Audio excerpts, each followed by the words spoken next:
안녕하세요. 정치를 쉽게 풉니다. 정치 10단. 대통령실의 공천 협박 파문이 윤석열의 공천 개입으로 번지고 있는 가운데 대통령실의 오더를 받은 태영호의 또 다른 과거 발언이 소환되고 있습니다. 얼마 전 김기현을 저격했던 태영호의 그 돌출 발언도 대통령실에서 오더를 내린 게 아니냐라는 겁니다. 최근 정강훈 목사는 김기현이 전당대회 때 도와달라고 했다고 주장을 했고, 이것을 김기현 대표가 인정하면서 논란이 크게 된 적이 있습니다. 그 논란이 있고 그 다음날 최고위원 회의에서 김기현의 면전에서 태영호는 이런 발언을 합니다. 지난 전당대회에서 저는 여론조사 3% 꼴찌로 시작했으나 그렇다고 엄한 곳에 도움을 구걸하지도 않았다.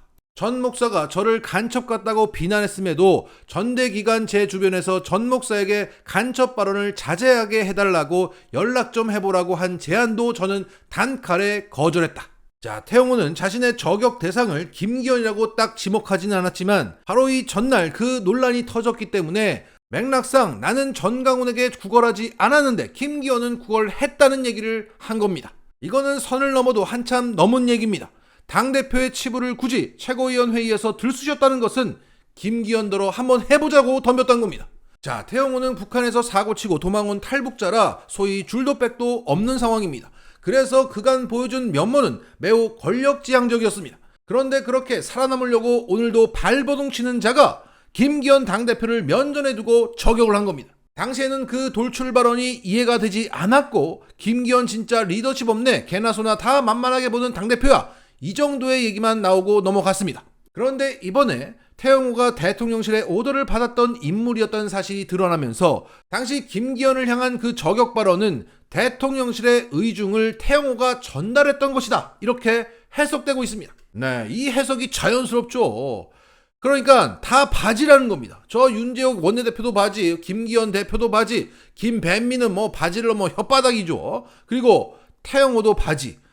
다 용산의 오더를 받는 바지들인데 그 중에 한 바지가 잘못을 하거나 논란을 일으키면 또 다른 바지가 그 바지를 깐다는 얘기입니다. 그 윤석열의 갈라치는 습성이 그대로 나타나는 겁니다. 지들끼리도 이렇게 갈라치는데 민주당을 향해서 또 국민들 향해서는 오죽하겠습니까? 최근 민주당 원내대표의 박강원이 당선되자마자 윤석열의 대통령실은 윤석열과 여야 원내대표 간의 회동을 갖자고 제안했습니다. 그러니까 이재명 대표를 빼고 만나자는 겁니다. 여기에 이재명 대표를 먼저 만나라고 박강원이 당연한 거절을 했습니다.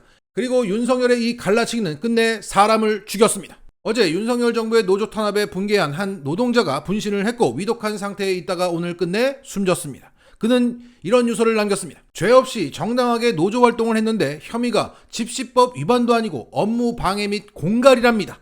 제 자존심이 허락하지 않네요. 그는 검찰로부터 업무방해 및 공갈 혐의로 구속영장이 청구된 상태에서 그 검찰의 제목은 말도 안 된다며 영장 실질심사를 받던 도중에 법원에서 분신 자살한 겁니다. 여기에 노동조합들은 대정부 총력투쟁을 선포했습니다. 그런데 이분이 분신을 냈던 어제 노동절에 윤석열은 노조 탄압을 위한 글을 또 올렸던 겁니다. 자, 시작부터가 근로자의 날이랍니다. 어쩌고저쩌고 하면서 진정한 노동약자를 보호하기 위해 노사법치주의를 확립하고 우리 헌법 정신에 위배되는 기득권의 고용세습은 확실히 뿌리 뽑을 것입니다. 그러니까 노조는 진정한 노동약자가 아니라는 겁니다. 귀족 노조고, 내 말을 잘 듣는 그 MG 노조라든가 그런 노조는 착한 노조고 이거는 나쁜 노조야, 이렇게 갈라치기 하면서 지지율을 올리려고 하다가 끝내 사람을 죽인 겁니다. 이렇게 사람이 죽었는데 그 네이버 댓글들을 한번 보세요. 끔찍합니다. 왜 분신을 하니? 이러고 있습니다. 사람이 억울해서 죽었다고 이 새끼야. 입만 열면 거짓말하고 밥 먹듯이 갈라치기만 하는 이 윤석열을 빨리 끌어내려서 사람을 살려야 합니다. 자, 그리고 윤석열은 다시 도어 스태핑을 재개하겠다고 말했습니다. 오늘 기자들과 야외 오찬 간담회를 가졌는데 거기서 이렇게 말했다고 합니다. 앞으로 이런 자리 자주 만들겠다. 인원이 너무 많으면 대화하기 어려우니까 조금씩 나눠서 하겠다. 인원이 적어야 김치찌개도 끓이지 않겠는가. 자, 그러니까 이런 애들 위주로 소수 선발해서 도어 스태핑을 다시 재개하겠다고 말한 겁니다. 자, 여기에 대해서 민주당 갤러리에서는 이런 반응이 나오고 있습니다. 미국 갔다 와서 자신감이 뿜뿜하나 보네. 총선 1등 공신이에. 개콘 코빅 기다려라. 국내 최대 코미디 윤가 스태핑이 간지야. 내일부터 당장 진행시키야. 자, 이렇게 환호하고 있습니다. 좋습니다. 가봅시다.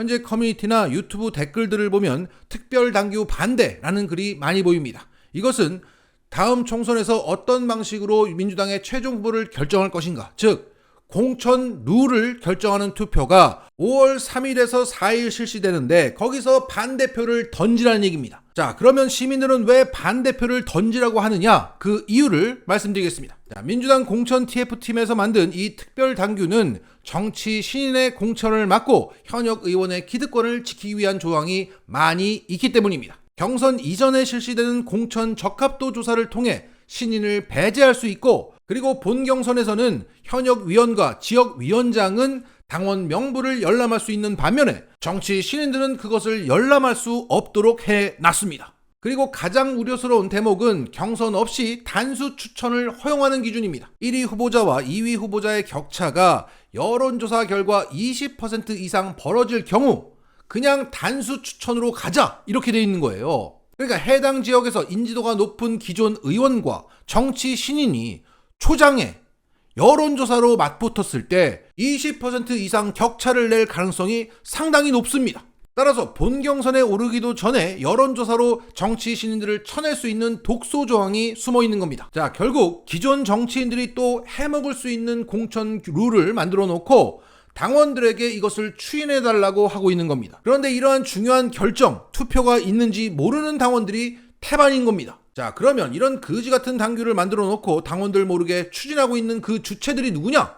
바로 민주당 공천 TF 팀이고, 그 단장으로는 대표적인 이낙연계인 이계호 의원이 앉아있고, 부단장의 정태호, 맹성규, 문진석, 송욱주, 조승래, 고영인, 이 인간은 어디 안 끼는 데가 없습니다. 그리고 김영배, 이해식, 이소영, 그리고 배재정이 이걸 만든 겁니다. 얼핏 봐도 대부분이 수박입니다. 그러니까 수박들을 위한 공천 룰을 만들어 놓고 이걸 통과시키려고 당원 투표 홍보도 하지 않은 채 쓱 넘어가려고 하고 있다. 자, 다시 한번 말씀드리지만 그 당원 투표는 5월 3일에서 4일 모바일 통해서 이루어집니다. 많은 참여 부탁드리고요. 그런데 여기서 당원 투표로 압도적으로 반대가 이루어진다고 해도 아직 중앙위 결정이 남아 있습니다. 이 중앙위는 그 대의원들과 마찬가지로 현역 의원과 현역 의원들이 장악력 아래에 있는 지방의회 의원들 중심으로 구성이 됩니다. 따라서 반개혁적인 집단임에도 불구하고 중요한 의사결정 기구로 현재 운영되고 있죠. 결국 당원들이 이 특별당규 공천 룰을 반대한다고 할지라도 중앙위에서 뒤집어질 가능성이 있습니다. 정말 지긋지긋합니다.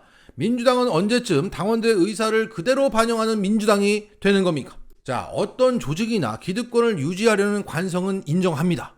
다 있어요. 그런데 이 수박들은 한 줌도 되지 않으면서 마치 신천지처럼 조직적으로, 결사적으로 중요한 곳곳마다 침투해서 자신의 기득권을 유지하려고 그 안간힘을 씁니다. 세상은, 민심은, 당원들은 자기들을 원하지 않는데 제도를 바꿔가면서 살아남으려고 버팁니다. 정말 수박 청산이 이번 총선의 중요한 과제인데 그 공천 룰이 수박들이 만들고 있다는 게 정말 기가 막힐 따름입니다. 자, 주변에 민주당원들에게 이 중요한 결정, 투표가 있다는 사실을 알립시다. 그리고 만약 중앙에서 이게 뒤집힌다, 그때 일어납시다. 맞지?